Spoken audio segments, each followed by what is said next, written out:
बिस्मिल्लाहिर्रहमानिर्रहीम। अस्सलामु अलैकुम। Lecture number 34, equivalence relations. Math की ये वैसे टर्म है प्योरली, और इक्वलेंस रिलेशन ऐसे रिलेशन को कहेंगे अगर हमारे पास एक बाइनरी रिलेशन है आर और वो एस के साथ इक्वलेंस रिलेशन उस सूरत में होगा जब ये तीन कंडीशंस फुलफिल कर रहा है। तीन कंडीशन कौन सी है? पहली है रिफ्लेक्सिविटी, कि अगर एक्स उसके एलिमेंट हैं, इसका हर एलिमेंट एस का जो है वो उस आर के साथ वापस उसके आर ही आता है, एक्स ही आएगा। यानी कि इस रिलेशन के साथ वो मल्टीप्लाई हो, रिफ्लेक्स यानी कि रिफ्लेक्स उसका अक्स आ जाए कि एक्स का अक्स ही आएगा। और इसी तरह सिमेट्री है कि अगर एक्स वाई के साथ आर है तो इसी तरह वाई आर एक्स के साथ इनका सेम आंसर होगा। ट्रांजिटिव प्रॉपर्टी ये होती है कि अगर एक्स वाई के साथ है और वाई जी के साथ है तो एक्स जो है वो डायरेक्ट जी के साथ भी उसका रिलेशन वही निकलेगा। मतलब ये वही ट्रांजिटिव प्रॉपर्टीज़ जो आती है। तो अगर ये तीनों प्रॉपर्टीज़ फुलफिल हो रही हैं तो हम कहेंगे ये इक्वलेंस रिलेशन है। इसके अंदर इसी को ही एक्सप्लेन किया गया है। इसकी एग्जांपल दी गई है। अगर हारिस है एक्स फॉर एग्जांपल, तो हारिस आर हारिस ही आएगा।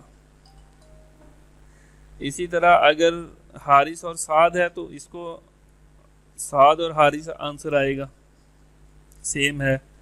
और इसी तरह थर्ड वाली ऑप्शन भी यही दी गई है। अगर ये तीनों ऑप्शंस हैं तो वो सेट इक्वलेंस रिलेशन में कहलाता है।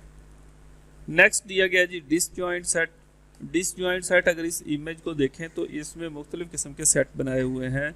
ये डिसजॉइंट सेट कहलाते हैं कि इनका ये आपस में कोई सिमिलैरिटी नहीं है। डिसजॉइंट सेट उनको कहते हैं जिनकी आपस में कोई सिमिलैरिटी ना हो।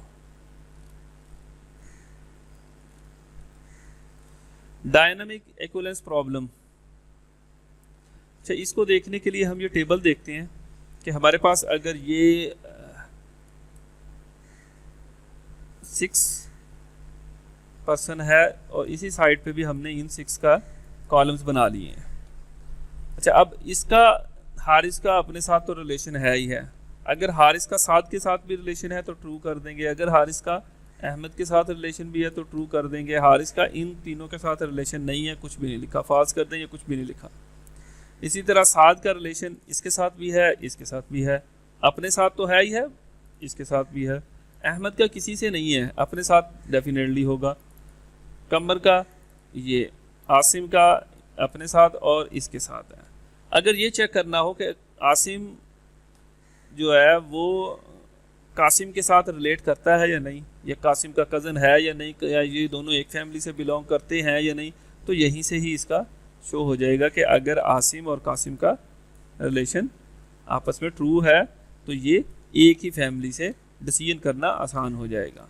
इसको डिसीजन टेबल भी कहते हैं। लेकिन इसमें प्रॉब्लम वही होगा कि अगर हमारे पास 1000 रोज़ हैं तो 1000 कॉलम्स हैं, तो ये तो कह लें कि ना 1 लाख से ज़्यादा इसका क्रॉस बन जाएगा, टेबल बनेगा इतना बड़ा। और अगर हमारे पास ये वाली अमाउंट है तो बहुत बड़ी हमें लोकेशन रिक्वायर्ड है वैल्यूज़ को स्टोर करने के लिए। तो उसके लिए नेक्स्ट जो है वो अगर रिलेशन कुछ इस तरह से है, A1 का रिलेशन है A2 से और A3 का A4 से, तो इसको ग्राफ की मदद से भी शो कर सकते हैं। जैसे A1 A2 है तो A1 बनाया और A2 बनाया, इनको आपस में लिंक कर दिया। A3 का A4 से है तो एक हमने A3 भी बनाया और A4, इनका आपस में रिलेशन बना दिया। ऊपर नीचे आगे पीछे कोई इशू नहीं है, इसका सिर्फ रिलेशन शो किया गया है। A5 का A1 से किया हुआ है, A5 A1 से। अब A1 पहले ही मौजूद था, A5 बनाया और उनका आपस में लिंक कर दिया। नेक्स्ट है जी A4 का A2 के साथ, 4 भी है 2 भी था, लिहाजा इनको सिर्फ एक लाइन इसके साथ अटैच कर दी। तो ये वाला ग्राफ आपस में रिलेशन शो कर रहा है कि A2 का रिलेशन A1 का A2 से भी है, A5 से भी है। A2 का रिलेशन A4 से भी है, A1 से भी है। और अगर ये चेक करना हो A5 का रिलेशन किससे है तो सिर्फ A1 से ही है।